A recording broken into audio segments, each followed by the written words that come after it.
So today I'll be showing you how to defeat the Volcanic Chamber's insane dungeon using Orbital gear.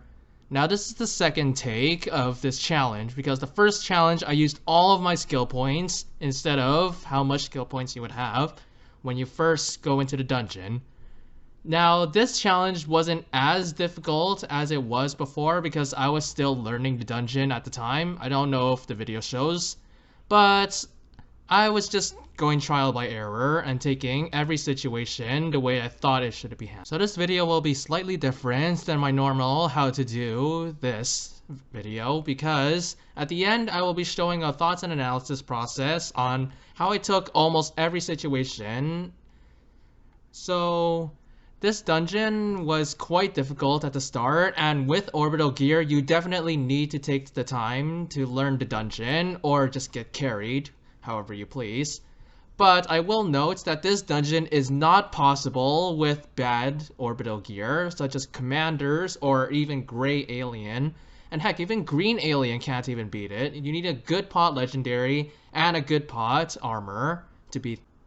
So if you think you want to attempt this challenge, consider getting purple alien and a high pot leg before you try this. I'd say about 4 million or higher. And for the armor, 435 or higher. And if you're gonna go skill point wise, try 13 million HP, maybe even 14. Because you can take one hit from the minions, but if you go 13, sometimes you will die instantly. Now, if you do like this type of process, please let me know in the comments, and I'll hope to do this again with future dungeons, especially with a new dungeon coming soon, probably by the end of 2020. And probably sometime in 2021 if VCAFE delays it. But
So here I thought it was a good idea to get all of the aggressive and explosive lava walkers caught on that border, because that would really reduce the time I would need to kill the artillery lava walkers and get to the first boss with 10 minutes and 40 seconds. The reason I used dual speed spells at the start was to attract all of the groups in that whole stage and then kill them all using the energy orb. This saves a lot of time, and if I did not do this by killing the group individually, I would probably reach the first boss with like 9 minutes remaining as opposed to 10 minutes and 40 seconds. So the reason why I reset here was to save time. You saw me reset quite a bit in this run because if I were to switch to dual speed spells and get to that area, I would lose probably like 15 to 20 seconds getting there, or even just waiting to swap it out. Because believe it or not, if you solo run a dungeon, if you die, you actually lose 15 seconds because of the respawn time. So it was just faster to reset, and also healing is a big benefit because healing takes about 6 seconds if you're using chain heal. So that's just a big bonus to resetting, and this is why you want to play all new dungeons using no hardcore mode until you get good enough that you can just kill them very quickly. To be honest, the ancient lava mage actually isn't that difficult. The only thing that makes it difficult is the searing orbs. Every 8 seconds or so, the ancient lava mage will spawn a searing orb in one of 10 different locations. When it spawns, it'll spawn on a line in front of it, and it will shoot a random player, which will shortly attack. And after that, it will shoot every 6 seconds at another player, or the same player if you're soloing. If you're soloing this boss, take note of the searing orb's position and which one spawned first. If you see it near the boss, then take the opportunity to kill it along with the boss at the same time, because if you're not, you're just wasting time. I'll be fair, this whole first section has all been about luck. The searing orbs did spawn in a relatively unlucky position because a few spawned it back, where I could not hit the boss and them at the same time. And believe it or not, I actually tried this boss on the nightmare difficulty using mage gear from Orbital Outpost. And yes, I did use 154 skill points. And the searing orbs are what always kills me. Not that little exploding orb that the mage throws at you, the line it shoots, or even that circle that it spawns on top of me. It's always the searing orbs that kills me, because after you get like 4 or 5 on the map at the same time, it becomes really difficult to dodge. If that is the case, try to kill at least 3 of them at the same time. That way, it'll become much easier to dodge. Now this boss is honestly just garbage. This boss is almost entirely RNG, and that meteor it spawns is just barely outrunnable without a speed skill. When you enter this boss, it'll throw a meteor on top of 3 maximum players and will hit shortly after. It'll do a checkerboard, and that is easy to dodge, but then it'll spawn a line on top of every single player in the arena, and it is rotated randomly. So if you get caught off guard, you will take a hit and you'll probably die. What makes this boss even worse is it spawns a geyser in one of 5 different locations, and when it spawns a geyser, it'll spawn an RNG circle until you block it. And the circles have a 1 second delay, so if you have a speed skill and you're already moving, it's just barely outrunnable. Otherwise, you might as well just take the hit. Okay, at this point, I actually thought I was dead, because if I moved to the right too much, I would die from the meteor, but if I kept going straight, the line would hit me and kill me instantly. But I cut this out of the main video back a few months ago, but I actually had this exact scenario, but I died from the meteor. So, yeah, I honestly don't know how I survived this one.